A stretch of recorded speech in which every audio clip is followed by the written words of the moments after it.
जो लोग मुझे देख नहीं पाते हैं, उनसे मेरी प्रार्थना है कि आप जहां हैं वहीं से सुन लीजिए।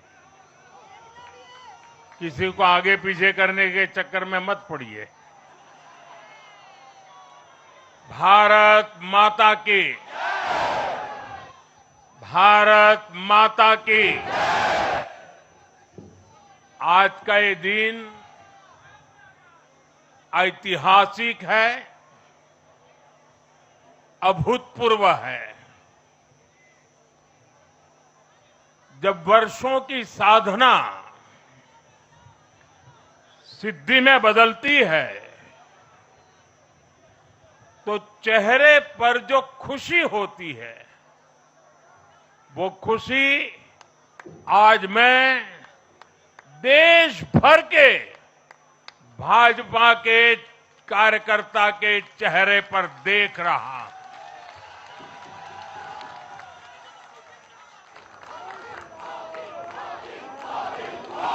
मोदी मोदी मोदी। आप वो तस्वीर नीचे रखिए, पीछे लोगों को परेशानी हो रही, नीचे रखिए, नीचे रखिए।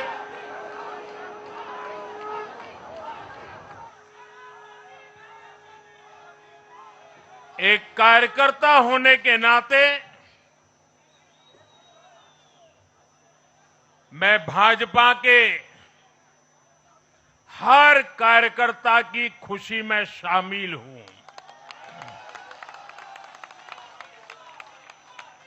साथियों,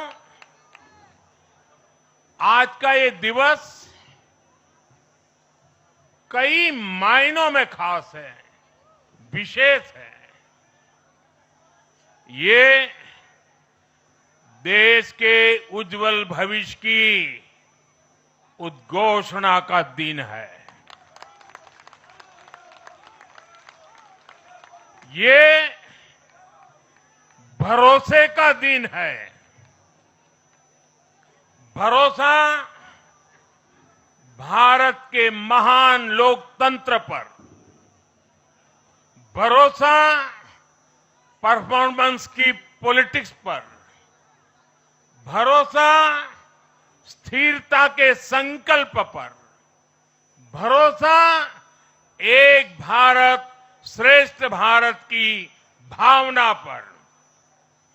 साथियों, मैं बंगाल की जनता का, असम की जनता का, पुडुचेरी की जनता का, तमिलनाडु और केरलम की जनता का आज आदरपूर्वक नमन करता हूं। मैं उन सबको वंदन करता हूं। मैं आज बीजेपी के कोटि कोटि कार्यकर्ताओं का भी हृदय से अभिनंदन करता हूं।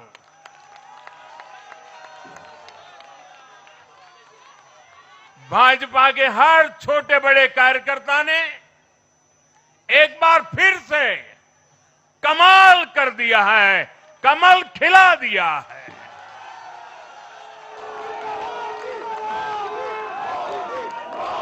आपने नया इतिहास रच दिया है। साथियों, भारतीय जनता पार्टी के अध्यक्ष श्री नितिन नवीन जी द्वारा अध्यक्ष पद संभालने के बाद ये पहले विधानसभा चुनाव थे। इन चुनावों में पार्टी कार्यकर्ताओं का, हर कार्यकर्ता को उनका जो मार्गदर्शन मिला, वो मार्गदर्शन इस विजय में बहुमूल्य रहा है। साथियों, आज विभिन्न उपचुनावों के परिणाम भी अत्यंत उत्साहजनक रहे हैं। महाराष्ट्र, गुजरात, नागालैंड और त्रिपुरा में जो उपचुनाव हुए, उसमें हमारे उम्मीदवारों को जनता जनार्दन ने आशीर्वाद दिया और इन राज्यों में भी जीत गए। एनडीए की नेता महाराष्ट्र की उप मुख्यमंत्री सुनेत्रा पवार जी ने भी बड़ी जीत दर्ज की है। मैं इन सभी राज्यों की जनता का उनके समर्थन के लिए हृदय से आभार व्यक्त करता हूं। साथियों, जय पराजय लोकतंत्र और चुनावी राजनीति का एक स्वाभाविक हिस्सा होता है,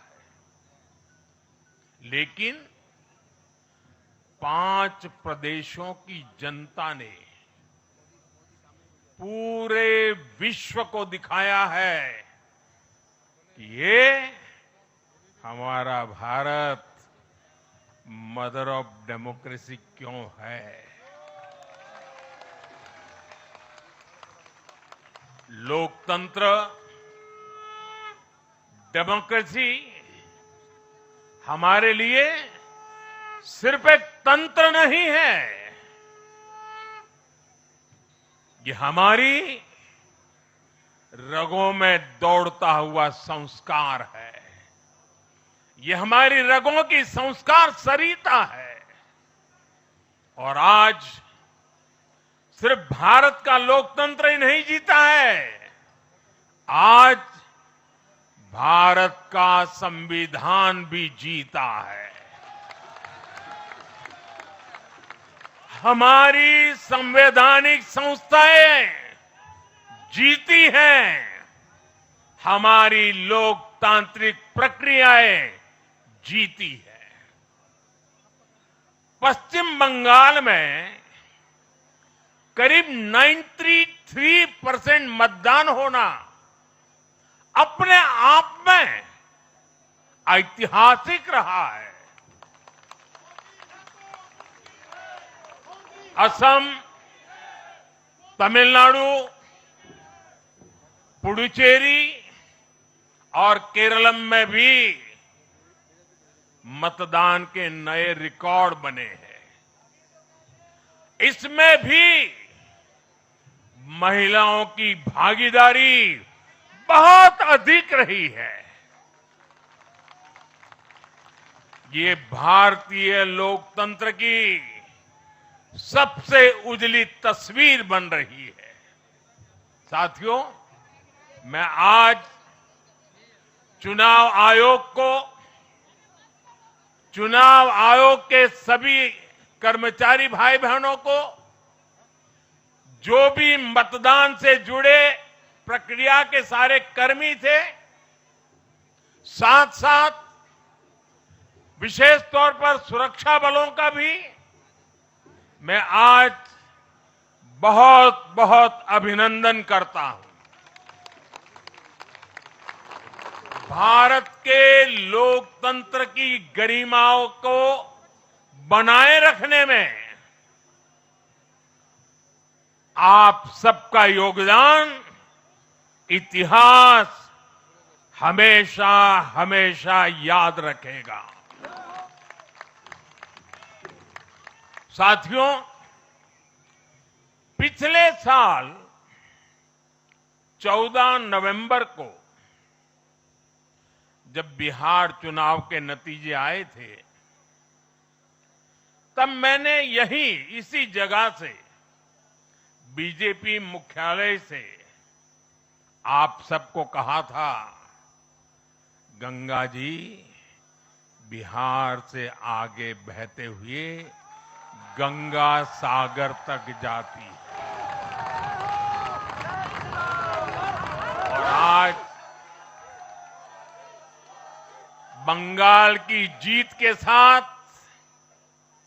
गंगोत्री से लेकर गंगा सागर तक कमल ही कमल खिला हुआ है। उत्तराखंड, उत्तर प्रदेश, बिहार, और अब पश्चिम बंगाल। आज मां गंगा के इर्द गिर्द बसे इन राज्यों में बीजेपी एनडीए सरकार है। साथियों, 2013 में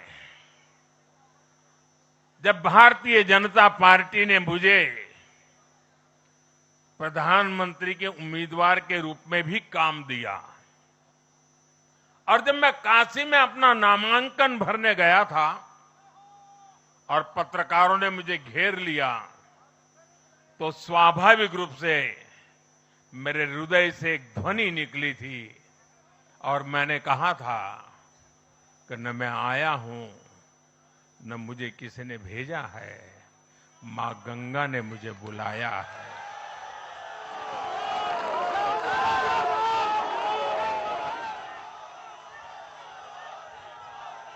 और आज मैं हर पल अनुभव कर रहा हूं कि मां गंगा के आशीर्वाद निरंतर हम सब पर अपनी कृपा बरसा रहे हैं। साथियों, गंगा जी के साथ साथ ब्रह्मपुत्र का भी हम पर बहुत आशीर्वाद रहा है। मां कामाख्या का आशीर्वाद रहा है। असम की जनता ने लगातार तीसरी बार बीजेपी एनडीए पर भरोसा किया है। हैट्रिक, तीसरी बार।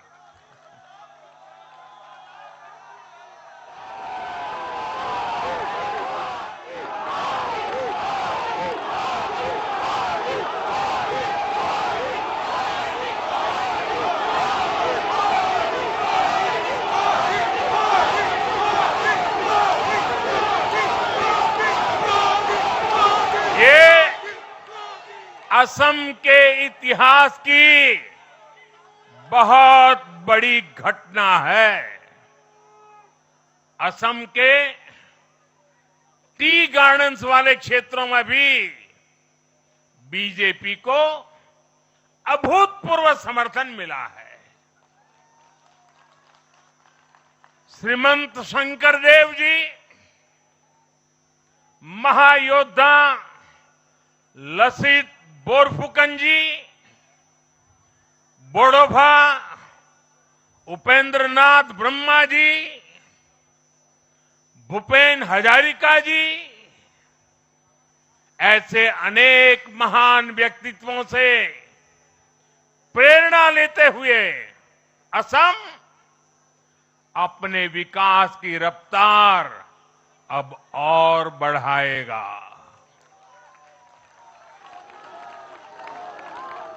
साथियों, साल 2021 में हमने पुडुचेरी की जनता के सामने बेस्ट पुडुचेरी का विजन रखा था। पुडुचेरी की जनता ने उस विजन पर विश्वास जताया, हमें अपना आशीर्वाद दिया था। पिछले 5 वर्षों में हमारी एनडीए सरकार ने पूरी निष्ठा और समर्पण के साथ इस विजन को गति देने का काम किया और आज एक बार फिर पुडुचेरी की जनता ने एनडीए पर अपना विश्वास व्यक्त किया है।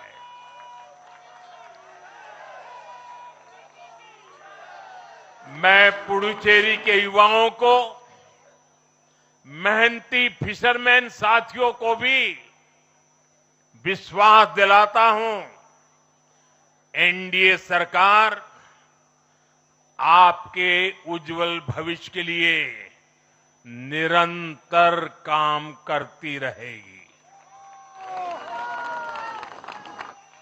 पुडुचेरी के हर परिवार की समृद्धि, यही हमारा संकल्प है। साथियों, आज देश के 20 से ज्यादा राज्यों में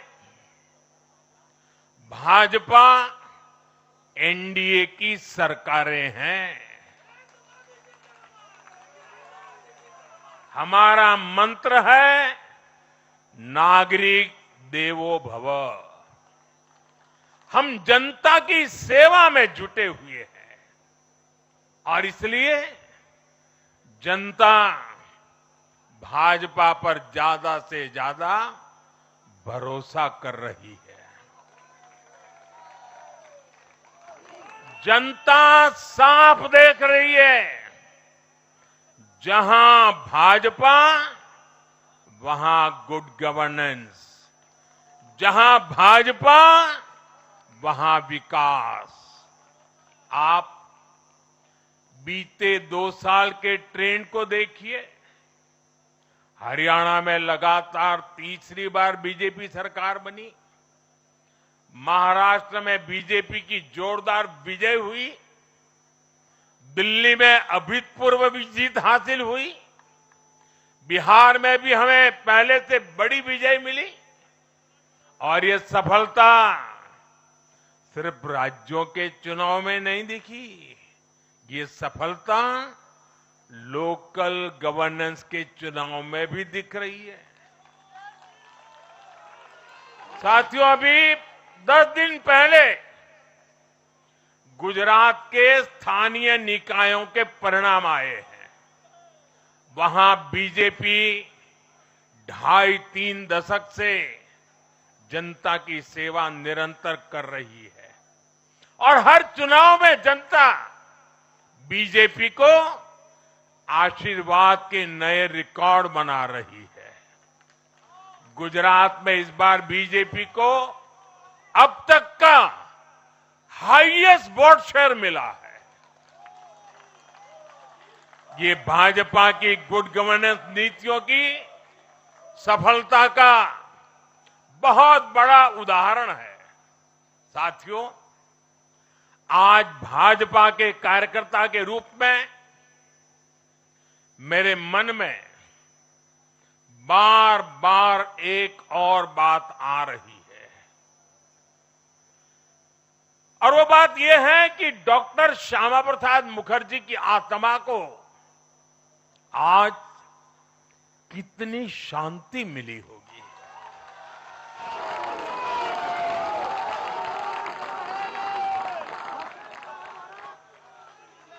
उन्होंने 1951 में जनसंघ की स्थापना करके प्रत्येक कार्यकर्ता को संदेश दिया था कि देश के लिए जीना है और देश के लिए मरना है।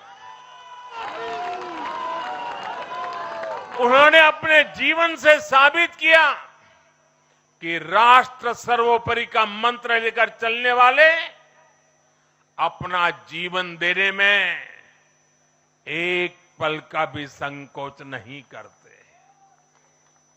साथियों, डॉक्टर मुखर्जी ने पश्चिम बंगाल को भारत का हिस्सा बनाए रखने के लिए एक बड़ी लड़ाई लड़ी थी।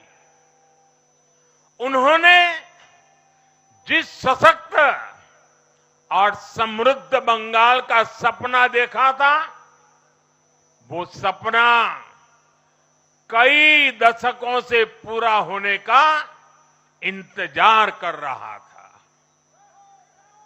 आज 4 मई 2026 को बंगाल की जनता ने हम भाजपा कार्यकर्ताओं को वो अवसर दिया है। साथियों, बंगाल के भाग्य में आज से एक नया अध्याय जुड़ गया है। आज से बंगाल भय मुक्त हुआ है। विकास के भरोसे से युक्त हुआ है। बांग्लाए परिवर्तन होए गे छे।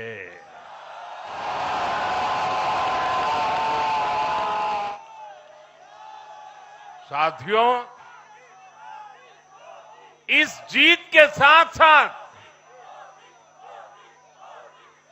वंदे मातरम के 150वें वर्ष में भारत माता को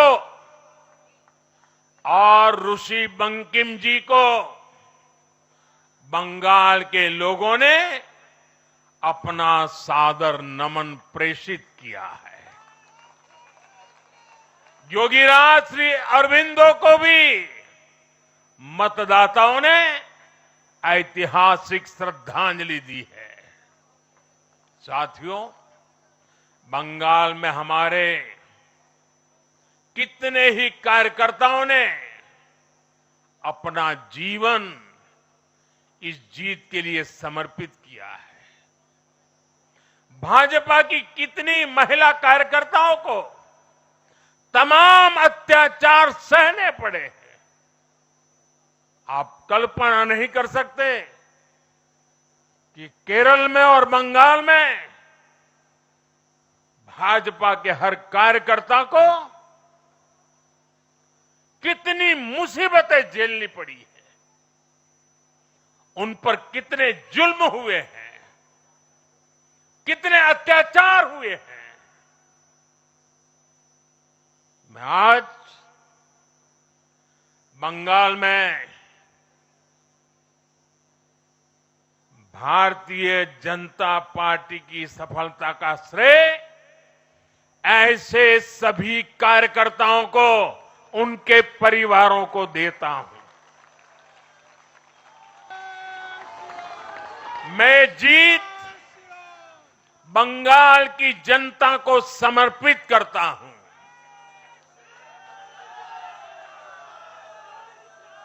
साथियों, अभी 4 मई की यह शाम भले ही ढल रही हो, लेकिन बंगाल की पावन धरा पर आज एक नया सूर्योदय हुआ है।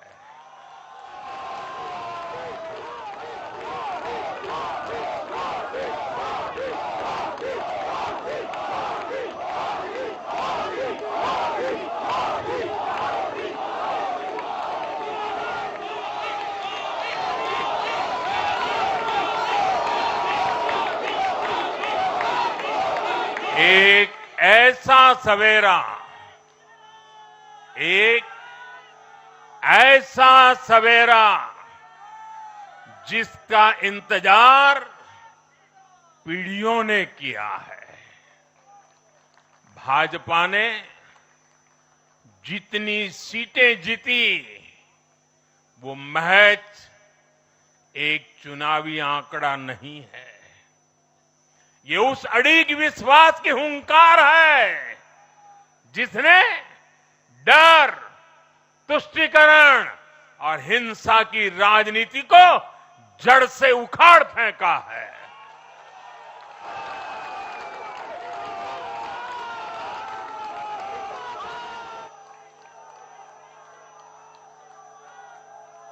साथियों, आज से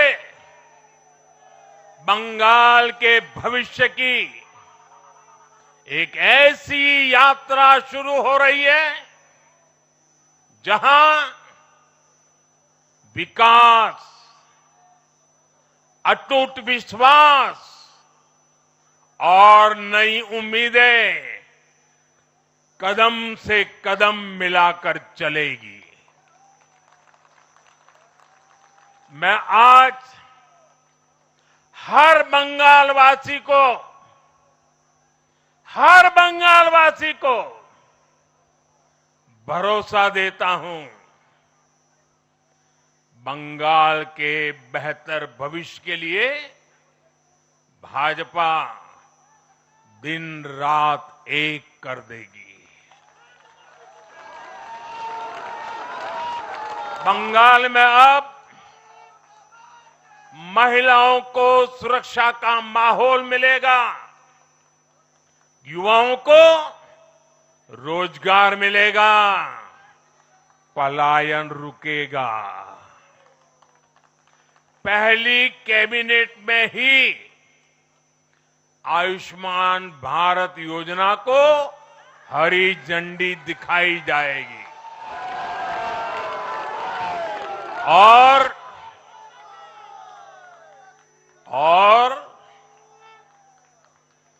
घुसपैठियों के खिलाफ भी सख्त से सख्त कार्रवाई होगी।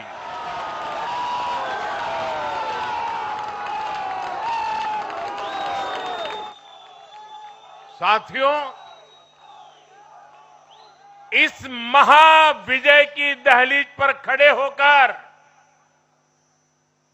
हम गुरुदेव टैगोर को भी याद कर रहे हैं। 25 बैशाख 9 मई का दिन दूर नहीं है। हमारा संकल्प भी वही होना चाहिए जो उनका स्वप्न था। एक ऐसा परिवेश जहां मन भय मुक्त हो और सिर ऊंचा हो। और बीजेपी बंगाल में ऐसा भय मुक्त वातावरण बनाकर दिखाएगी, ये मोदी की गारंटी है।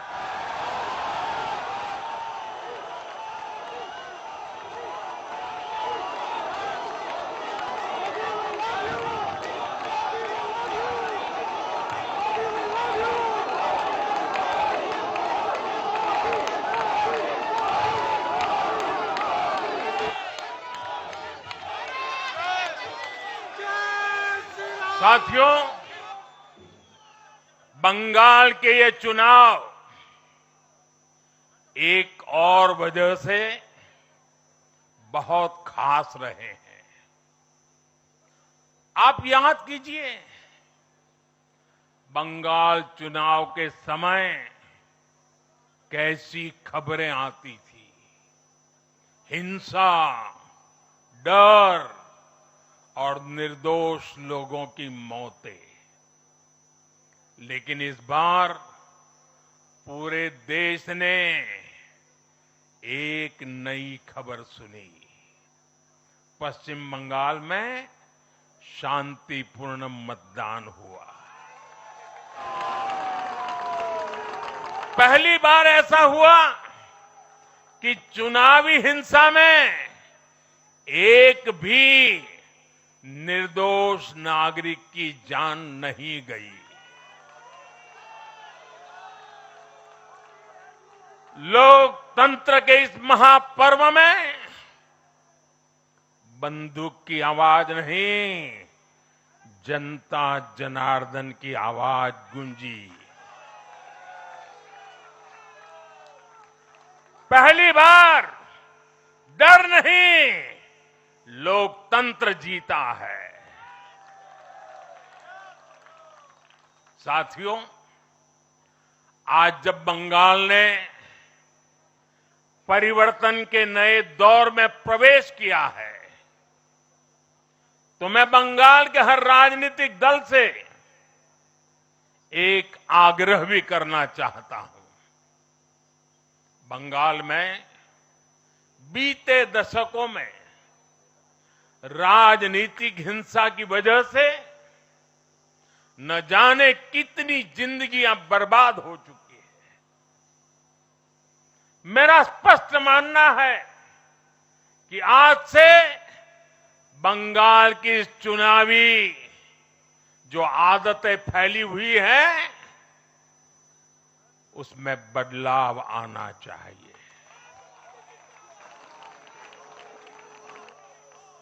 आज जब भाजपा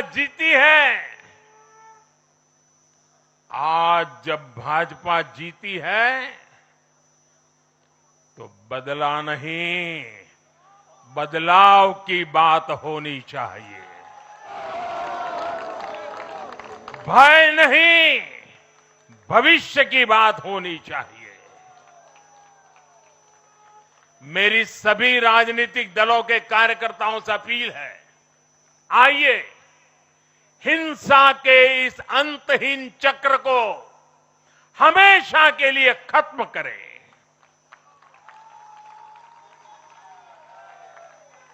किसने किसे वोट दिया, किसे नहीं दिया, उससे ऊपर उठकर बंगाल की सेवा के लिए काम करें।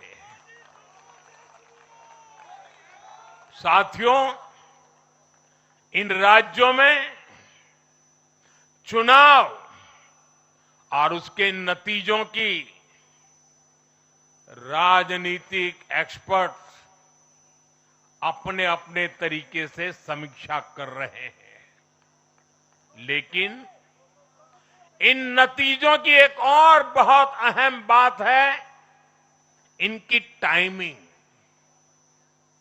आप देख रहे हैं कि जब इन राज्यों में जनता वोट डाल रही थी, तो इसी दौरान विश्व में क्या कुछ नहीं चल रहा था। जगह जगह युद्ध के सायरन बज रहे थे, अस्थिरता और अराजकता का माहौल रहा, वैश्विक अर्थव्यवस्थाएं संकट में दिखी, और उस दौरान भारत का जन जन स्थिरता के लिए वोट दे रहा था। साथियों, आज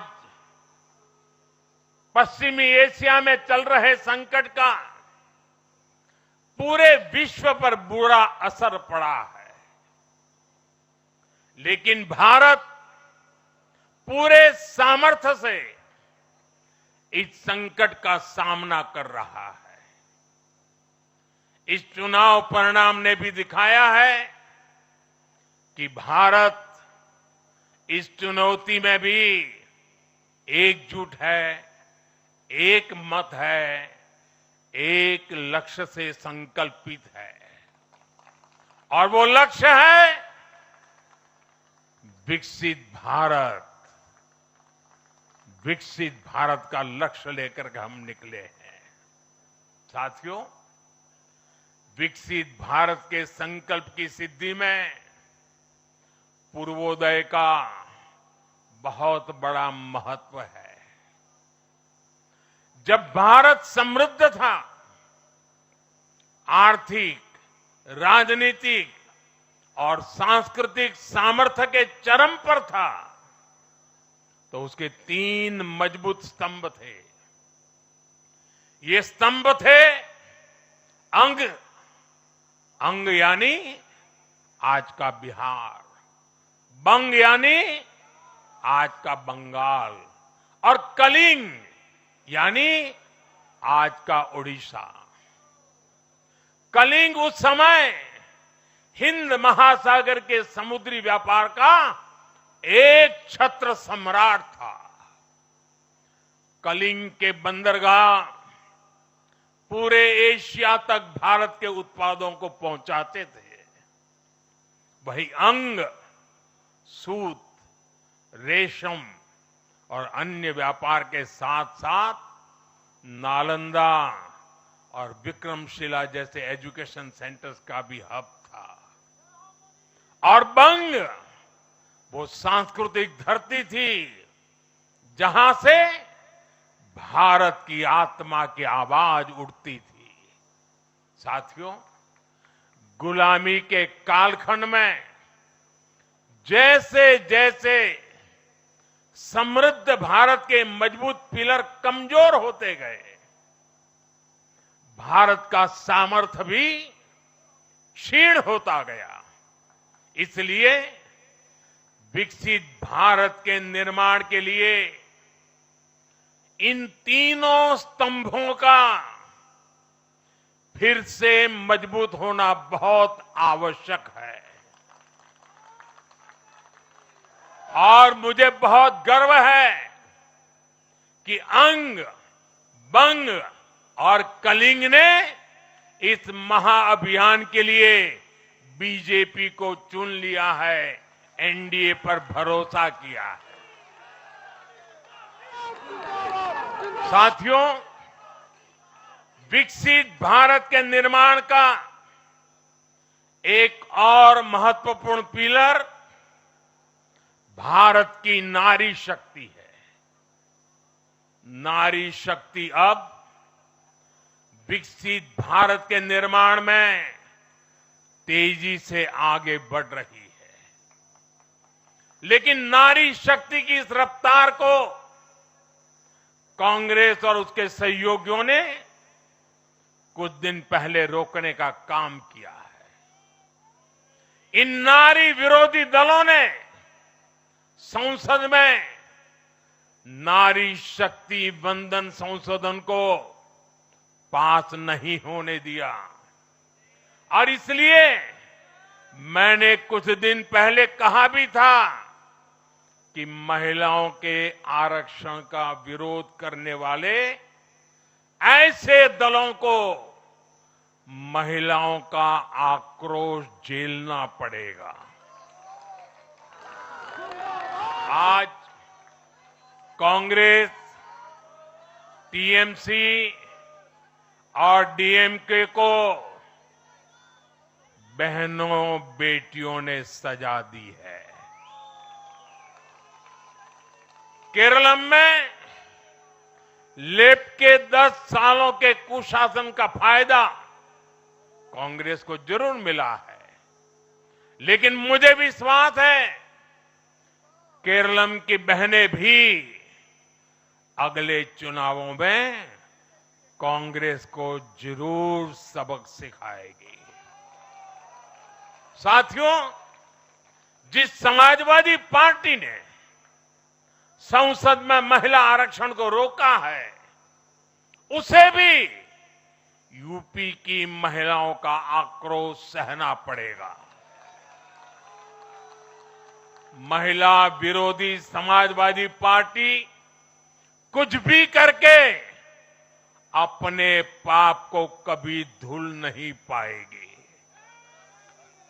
साथियों, आज हम भारत की राजनीति में एक और बड़ा बदलाव देख रहे हैं। आज पूरे देश में एक भी राज्य ऐसा नहीं है जहां कम्युनिस्ट पार्टी की सरकार हो।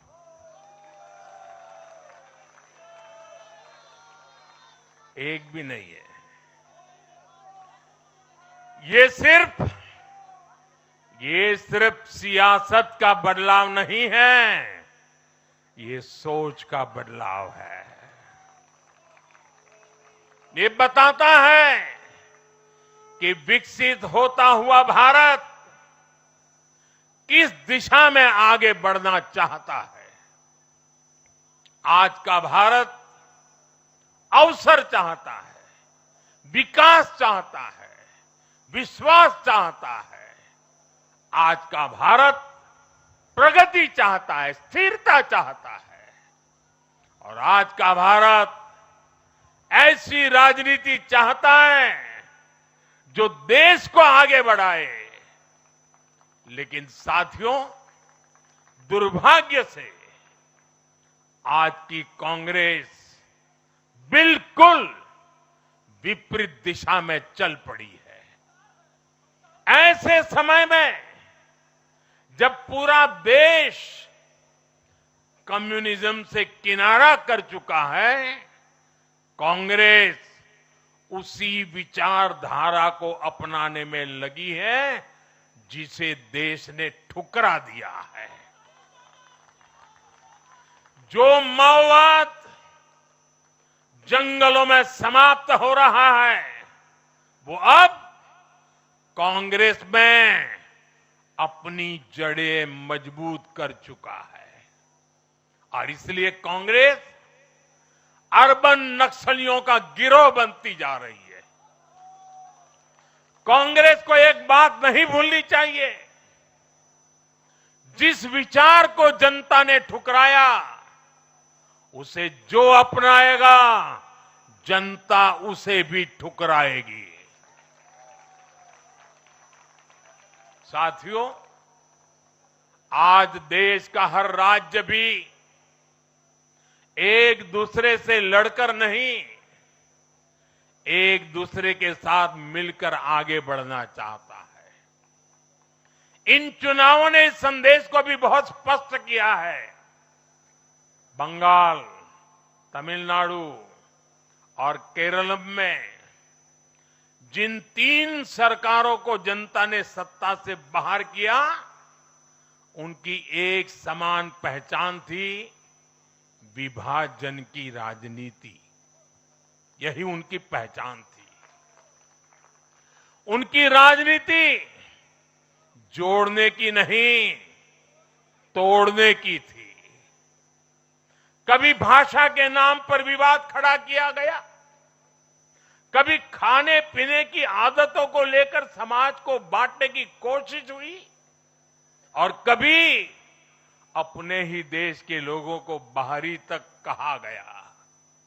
लेकिन भारत की जनता ने इस राजनीति को साफ जवाब दिया है। देश ने बता दिया है कि उसे विवाद नहीं, विकास चाहिए, विभाजन नहीं, विश्वास चाहिए।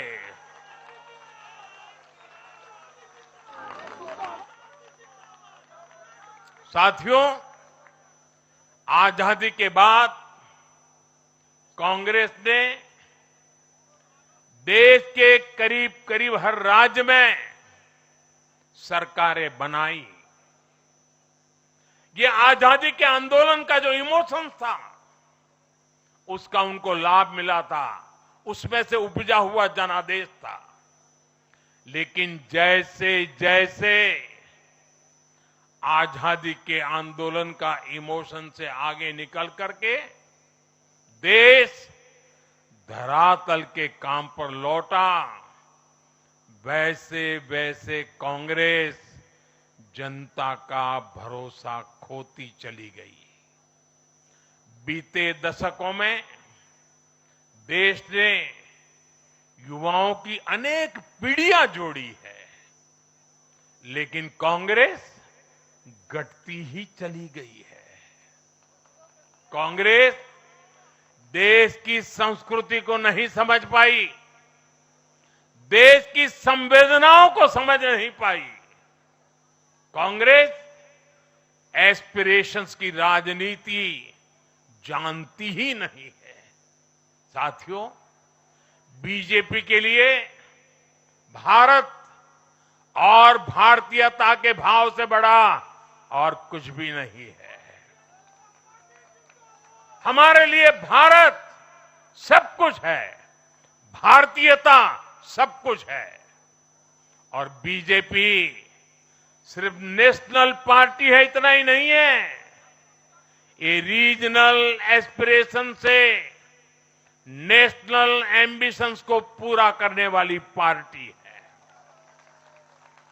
इसलिए बीजेपी अपने विचार, विजन और विकास के विश्वास पर खरा उतरकर देश की पसंद बन रही है, जनता जनार्दन के आशीर्वाद प्राप्त कर रही है। भाजपा परिवार की नहीं, जमीन से जुड़ी राजनीति करती है। इसलिए आज नॉर्थ ईस्ट भाजपा से जुड़ता है। इसलिए आज पूरा आदिवासी अंचल बीजेपी को इतना प्रचंड जनादेश दे रहा है। इसलिए देश के मछुआरों का अभूतपूर्व समर्थन बीजेपी के साथ है। इसलिए देश के किसानों की पसंद बीजेपी है। साथियों, लोकतंत्र में जनता की आकांक्षा सर्वोपरि है। तमिलनाडु की जनता ने एक नया प्रयोग किया है। मैं यूडीएफ को भी बधाई देता हूं। मैं तमिलनाडु और केरलम की जनता को विश्वास दिलाता हूं कि भारत सरकार इन राज्यों के विकास के लिए भी कंधे से कंधा मिलाकर चलेगी। साथियों, हम बंगाल, असम और पुडुचेरी की जनता की हर उम्मीद, हर अपेक्षा को अपनी सेवा से पूरा करेंगे।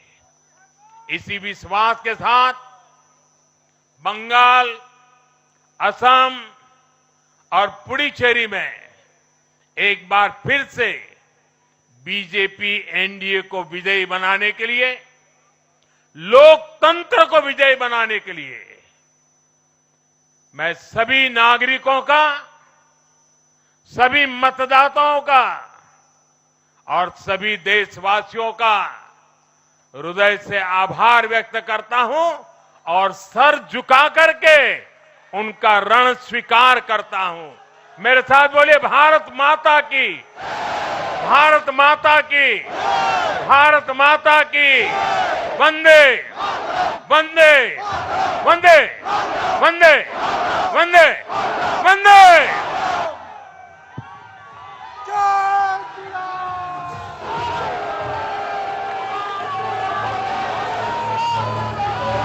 কালো মেঘের ছায়া যে আছে এই বাংলার বুকে, ভয়ের চোটে আমজনতা মরছে ধুকে ধুকে। কালো মেঘের ছায়া যে আছে এই বাংলার বুকে, ভয়ের চোটে আমজনতা মরছে ধুকে ধুকে। শিক্ষার মান নিম্নগামী, আইন সর্বনেশে, বেকারত্বের জ্বালায় যুবক পালায় অন্য দেশে। পায়ে পায়ে খাচ্ছে ঠেলা নাগরিক অধিকার। পাল্টানো দরকার, চাই বিজেপি সরকার। পাল্টানো দরকার, চাই বিজেপি সরকার। পাল্টানো দরকার, চাই বিজেপি সরকার।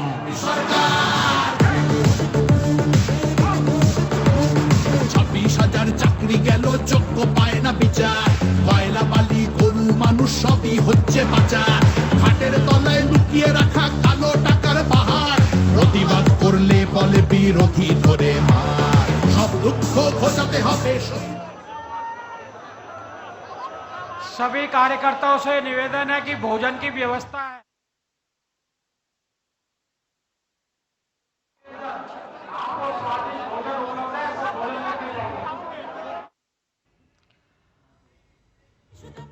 तो दिल्ली के भाजपा मुख्यालय से आप प्रधानमंत्री नरेंद्र मोदी का ये संबोधन सुन रहे थे, जिसमें कि प्रधानमंत्री ने कई अहम बातें कही और प्रधानमंत्री की जो बड़ी बातें रही उनके संबोधन की वो